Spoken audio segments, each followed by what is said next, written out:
Welcome to Black Rock City, and before we begin, here's a history lesson for you. Burning Man originated in Baker Beach in San Francisco in 1986. It's here where the first 2.5-meter, roughly 8-foot wooden man statue was burnt. The idea of Burning Man was the brainchild of Larry Harvey and Jerry James. By the 1990s, there were so many willing participants that San Francisco authorities banned the festival. Burners had to look for a new spot, and the Nevada desert became the festival's new location. An event that began as some friends around a campfire, now, 30 years later, will amass 70,000 people from all over the world.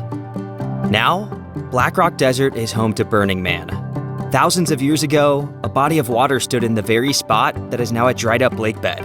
It is one of the flattest surfaces on Earth, and in 1997, the world speed record was set here. 1,228 kilometers per hour. That's 763 miles per hour. This place is renowned for its dust storms that cover absolutely everything. Interestingly enough, it's not sand, but alkali that form the bottom of the lake. Spanning kilometers in all directions, there is no life, no water, and extreme temperature changes.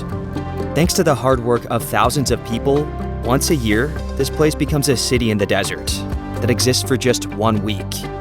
A place called Black Rock City. It is here where Burning Man comes into being. Burners are faced with a mammoth task: to adapt to the desert and build housing and infrastructure, then secure it all from wind and dust, fill everything with lights, all while maintaining an authentic look.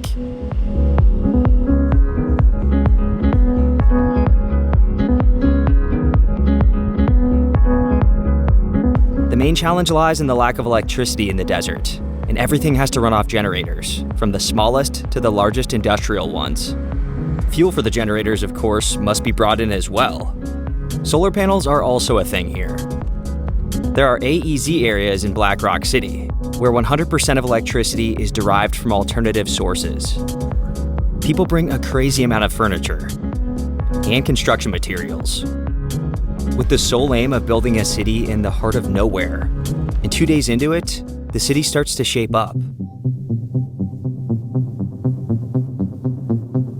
It's a phenomenal sight to behold, such an organized place raised in the middle of a desert. Not many cities in the world can boast the unique characteristics of Black Rock City. Everything is thoroughly thought out. Just like with any typical city, there are main and secondary streets, central and more quiet residential areas.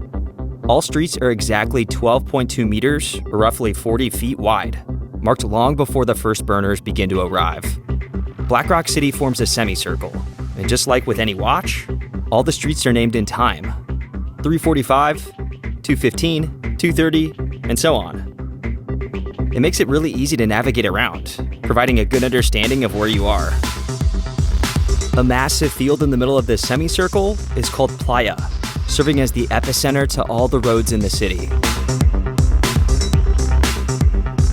Right in the middle of Playa, there's a human statue called the Man. It is the central and the main structure in town. Although Black Rock City looks small from overhead, it's extremely vast in reality, and getting from one end of Black Rock City to another can take over an hour on a bicycle.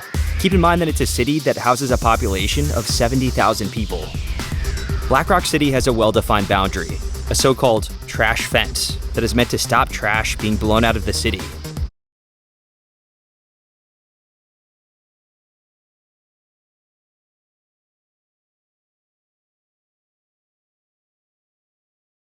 The trash fence runs as a border of the city and is only 0.5 meter tall, or about 1.5 feet tall, making it easy to climb over. Still, it's virtually impossible to sneak in, and local police are constantly on the lookout. Black Rock City must adhere to the laws of Nevada and the US, being patrolled by federal police and local rangers who are mainly pro-burners. The local speed limit is 8 kilometers an hour, or 5 miles per hour. And just like any other normal city, Black Rock City has an airport, a local newspaper, post office, and even has its own zip code, 89412. There's a landline. It works. There are 430 fire extinguishers scattered across the city, and each has its own QR code. There's a hospital, municipality, and even traffic jams, just like in your typical city. However, Black Rock City is not a typical city.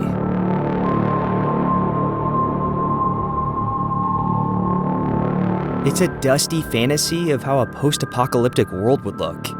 It's like a Fallout game and Mad Max put together.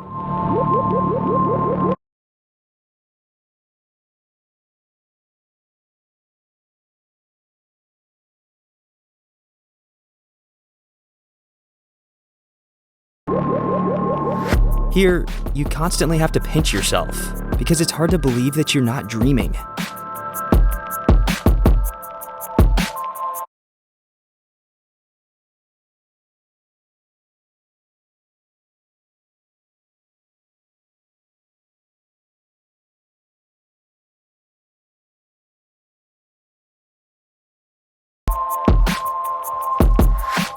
You find yourself surrounded by steampunk installs, people in futuristic attire,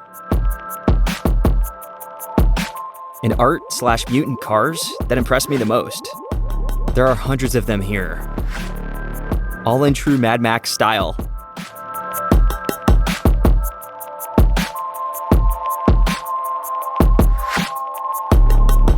The way these cars look is limited only by the owner's imagination. You come across submarines that plow through the vastness of the desert, horse carts with strippers on top, fish, scorpions, and other strange, futuristic, and questionable vehicles. There are so many of these here that even a week is not enough to see them all. You just don't have time.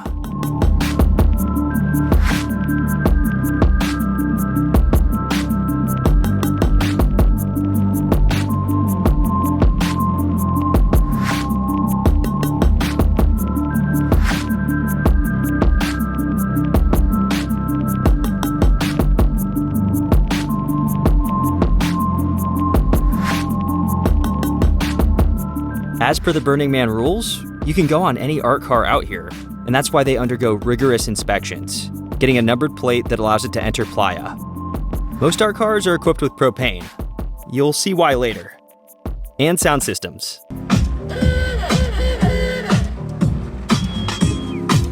Almost all of them are mobile dance floors that you can climb into to join the party, or just hop around the city.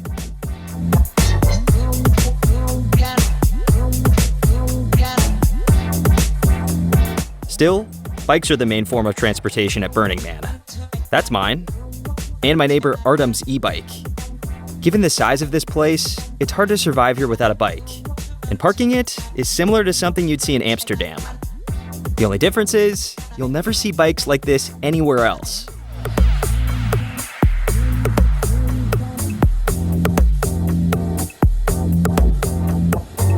Everyone goes all out to customize their bike. And not just to stand out, but to make it easier to find your own bike amongst the chaos.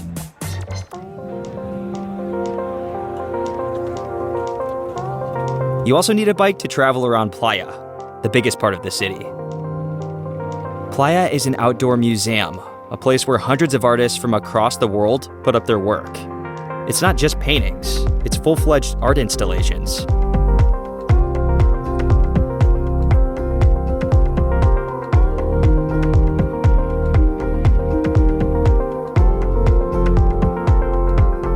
Playa houses over 300 structures, and we'll take a closer look at them later. But for now, hopefully you get the idea of how massive this place is. Which brings us to local laws, which is an extremely interesting subject. Black Rock City is a utopia, a place that doesn't exist anywhere else. But here, albeit not for long, it does exist. Once you create a city of your dreams, it naturally follows to have the laws of your dreams that would never work in real life. Nevertheless, here, they do. The first law refers to money, and money can only buy you coffee and ice. As for all the rest, there is a 100% discount. Everything is free of charge here.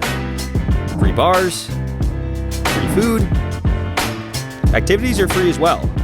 For example, beer in the fridge, you just come and help yourself. Most things are free here. And if you are in need of something, you just need to ask for it. Burning Man is a utopian take on human relationship, something that may just theoretically exist. This relationship model set out between people is close to ideal. Everyone does something for the benefit of everyone else. Burning Man is a take on ideal society in the middle of a Nevada desert. Some repair bikes, as bikes are extremely useful and have a tendency to break. Some repair shoes, where you leave your torn sandals and pick them up repaired the next day. Free, of course. Some open clothing stores, where you just take what you need. Some spray water over you, which, believe me, is very handy. Some give out fruits, make candy, or pour your beer, just because someone has to do it. So I'm in the middle of Playa now. It's so hot here. And these guys pull up in an art car, and they're like, "Dude, do you want some iced tea?" And I'm like, "Yes, please." Everyone shares here. It's so incredible. Whenever you have some free time, you can also eat for free throughout the whole week. What are we waiting for? Hot dogs. They're giving them out for free. Every day at 3:30. Hence the line. A line like this takes about 20 minutes to get through. But hey, at the end of the day, it's free food. Thank you. You're welcome. Same goes for breakfast and dinners. Free food is everywhere you see a line.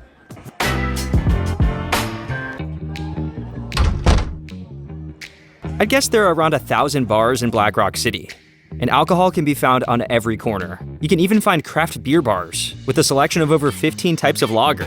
Don't forget, guys, this is a desert. The procedure is simple. You bring a glass, and that's it. They get the hint.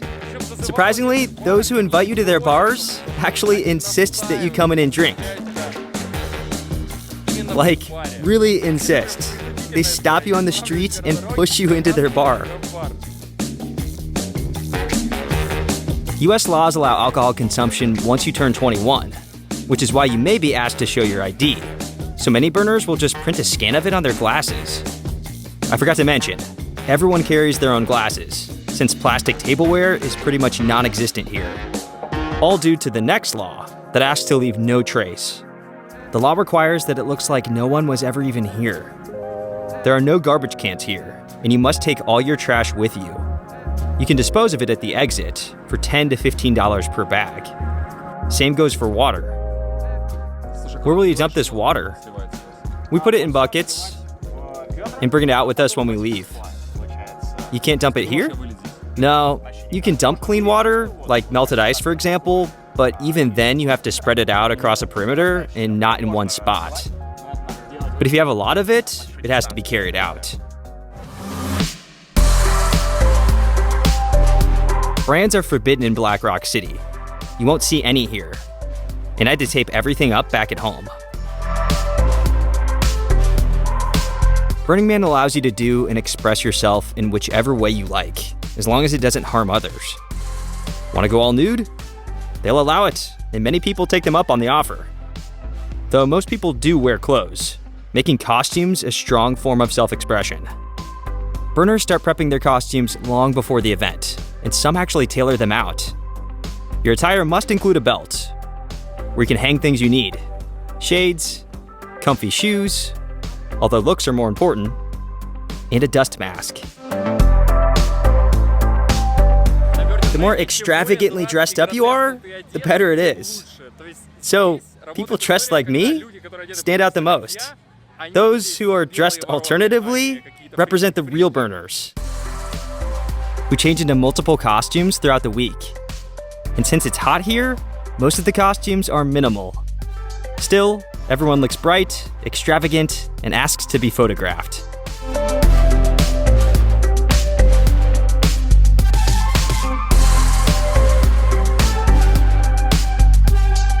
As for general living, tents are the most inexpensive option.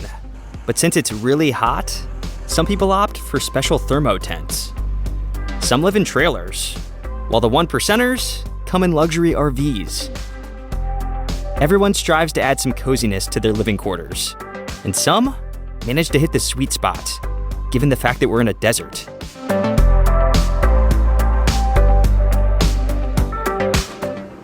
We decided not to put in a whole lot of effort. and constructed a simple layout.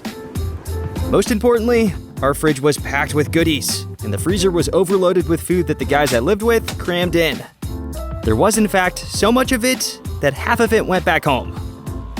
Just so you can fully appreciate how prepped we were, we even brought a no-rinse shampoo. Water, being the most valuable resource, must be brought in tanks, and you will need plenty of it. Still, there is not enough of it to shower, so this is what bathing looked like. Yep, a whole week of this. I know, it looks terrible, but it's actually not that bad. Dishes are washed in the same manner. Burning Man is like a training course on how to utilize wet wipes to their utmost potential. Wet wipes are extremely important here, as Black Rock Desert is renowned for its sandstorms. People do try to protect against it, but it still ends up everywhere, since it consists of tiny particles.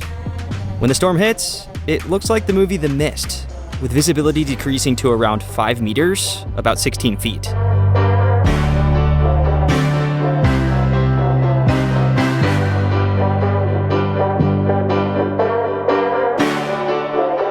These storms are pretty spotty, meaning that it may be fine now, but in just a few minutes, you can't see a thing.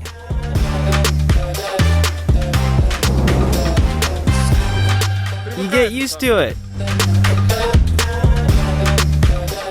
This is what you'll look like after a small storm. As for my camera, this Burning Man became its last. Same goes for my clothes, and my Converse are now an art piece at my studio. Didn't even bother with cleaning them. There's something primal in everything that happens at Playa. In our normal, everyday lives, we avoid living in filth. But here, for these 7 days, you actually start to enjoy living and being in the dirt. Since there's no cell reception in the desert, the only way to get in touch with a friend and arrange a meetup is to write a letter and leave it in a designated area. And you'll only hang out if your buddy happens to come across it. It's not an easy living, I tell you. Some people I met here, I struggled to find later on, and I didn't think to leave a message. Probably the most amazing phenomenon at Burning Man are the art installations. These installations are made specifically for Burning Man by independent artists across the world. I can't even comprehend how much effort each installation required. Not only to build it, but also on the logistics and service of it. I didn't manage to see them all, but here are the ones I did manage to capture during my week at Burning Man. Each installation carries its own meaning, looking absolutely surreal, like a real mirage in the desert.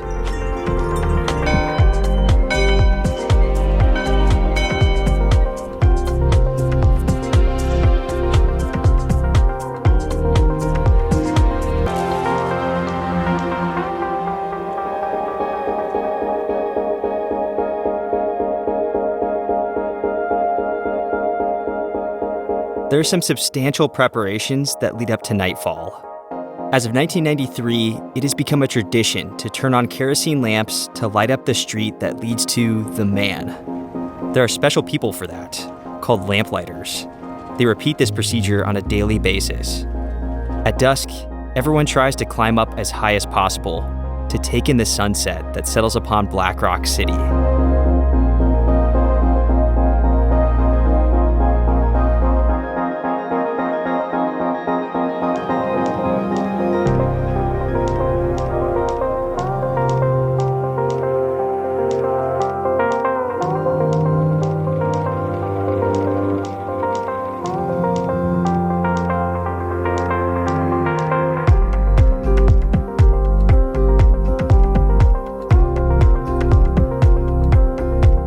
During these hours that the desert dresses up in unreal colors. It only lasts for 30 minutes, but this is when the landscape becomes otherworldly.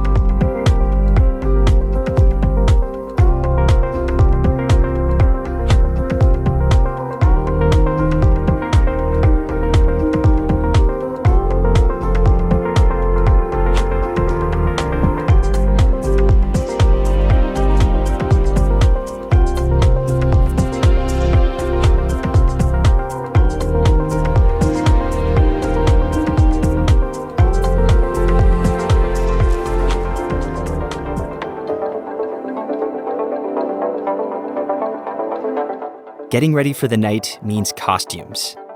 As the sun goes down, the temperature decreases, and furs become a needed part of your attire. The night also means lights. There are no central lights in Black Rock City, so the more visible you are, the less of a chance there is for you to get run over. That is why all the bikes become Christmas trees, with dozens of flickering lights, and each bike becomes a mini light show of sorts. Same goes for the housing. Burning Man is 24 hours of non-stop events, and there is something happening here every minute. Night, though, is the most active part of the day. I wouldn't be wrong saying that there are two different Burning Mans, Day Burning Man and Night Burning Man, because by night, everything changes completely. Black Rock City starts to look like Las Vegas, and the amount of light is insane. Everything is lit up, resembling an amusement park, and the nighttime traffic also gets crazy. Everything is moving, everything makes sound. Even the most lazy people in Black Rock City pull up to Playa. There is, of course, a good reason for it, because the installations are unbelievable.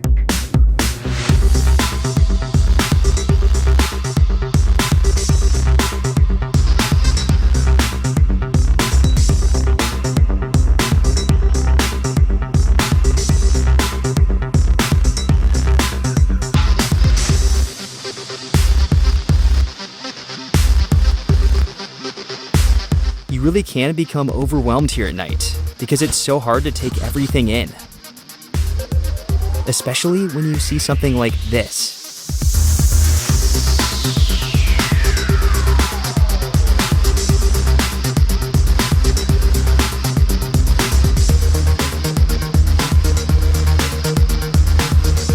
This is crazy. You're just cycling around, and then you see a Boeing plane with people dancing on top of it. It's nuts, guys. It really is. Yeah, a real Boeing 747 turned dance floor got pulled onto Playa a bunch of times. Still, the main night art car is the Mayan Warrior. This moving dance floor reaches the furthest parts of Black Rock City, followed by hundreds of bikes.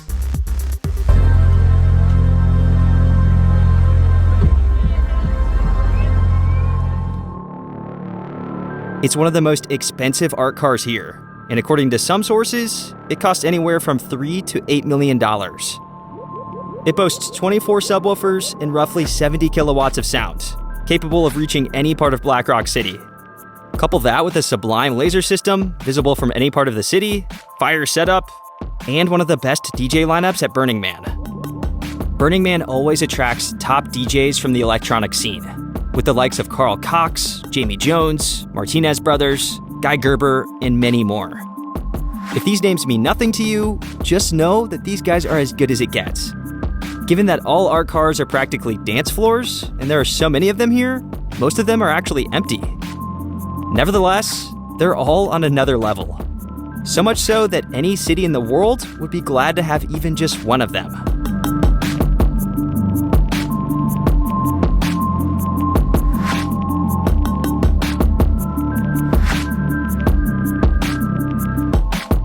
Obviously, electronic music is not the only thing that can consume you. Burning Man by night is like an amusement park, where everyone can find something interesting to do. Attractions include, but are not limited to, rides, skate parks, and even a circus.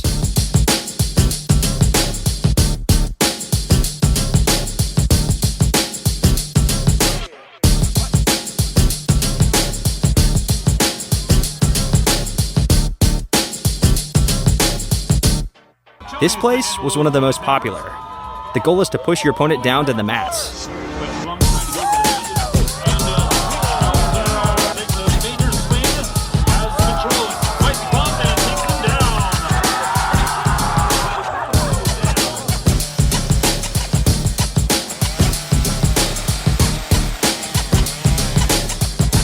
Or how about a self-portrait carved out of a block of wood with a chainsaw? Not too shabby. There are a lot of bands, and this funk band got me hooked.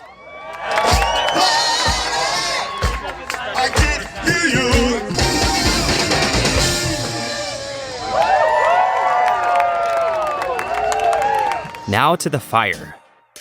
I bet the expectations are high thanks to the name of the event, and there is really lots of it. It's everywhere. On DJ booths, signs, and even costumes. These horns are made out of metal and are connected to gas tanks on this guy's belt. It's the most hardcore attire I saw here. Fire at Burning Man accompanies music and can even be carried in your hands. In this game, you have to send a fireball into a hole. The Octopus is the most fire-intensive car at Burning Man. It's a highly technological structure where everything moves, and it can also do this.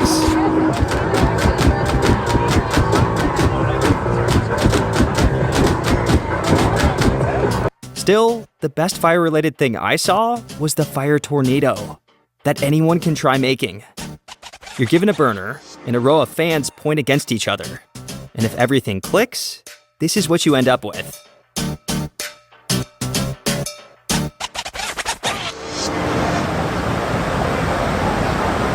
Yep, there is a lot of fire here. I don't want to leave you with the impression that Black Rock City by night is just a party. It's a separate and diverse world, where everyone will find something to their liking.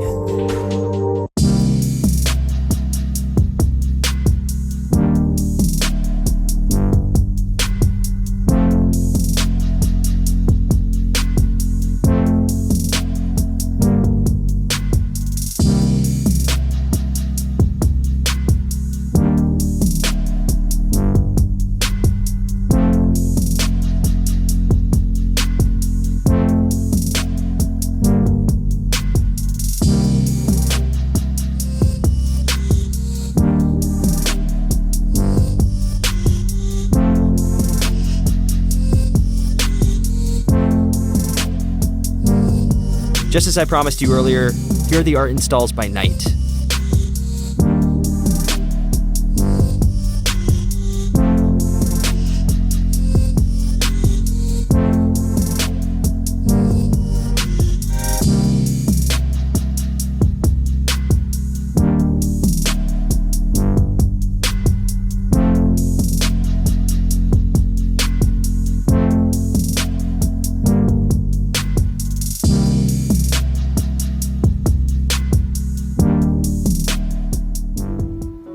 I still haven't told you about one other important structure in Black Rock City, the temple. This year, it was called the Temple of Direction, resembling Uzi-Minari Temple in Kyoto, featured in my Japan video.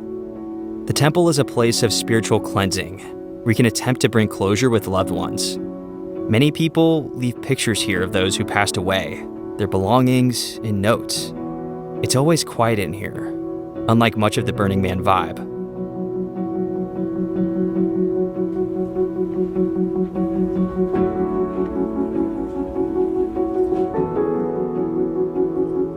Together with all of the other structures on Playa, the temple, with everything that is left inside, will be burned at some point during the week.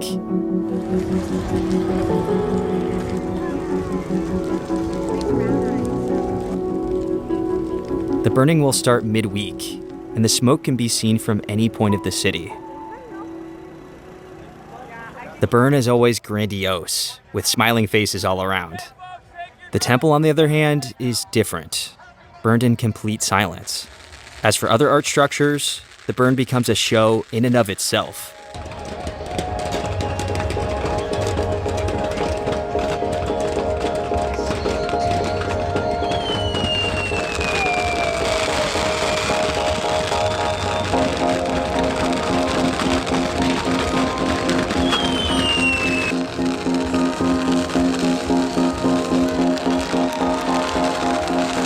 It's here where I first saw a fire hurricane formed due to an extreme change of temperature.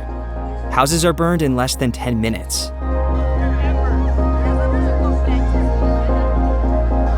The heat is intense, really hot, and I'm pretty sure it's gonna burn all the hair on my legs off.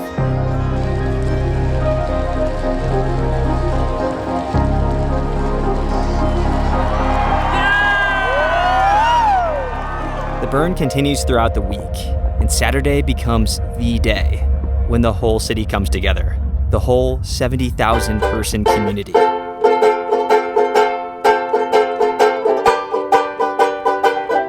I keep telling myself that it'll be fine.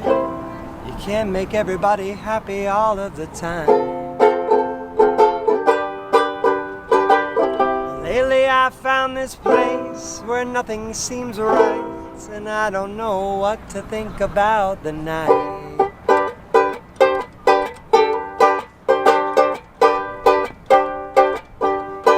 Yeah, it's cold in the darkness, and we don't know where we're gonna go.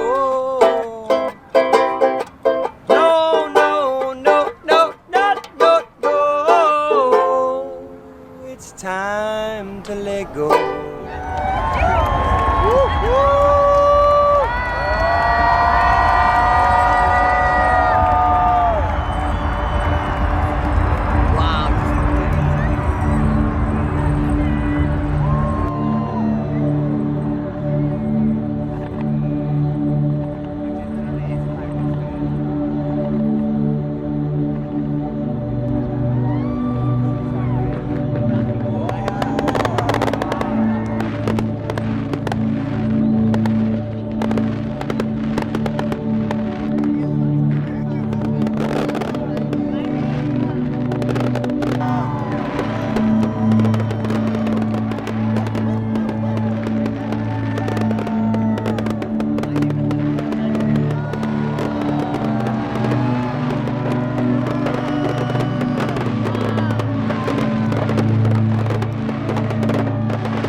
Burning Man is a game, and there are so many people who play it, and their belief in it is so strong that even if it's not for long, it becomes a reality. There won't be a summary in this episode, as the only way to genuinely understand Burning Man is by fully immersing in it. And that is what Utopia is all about.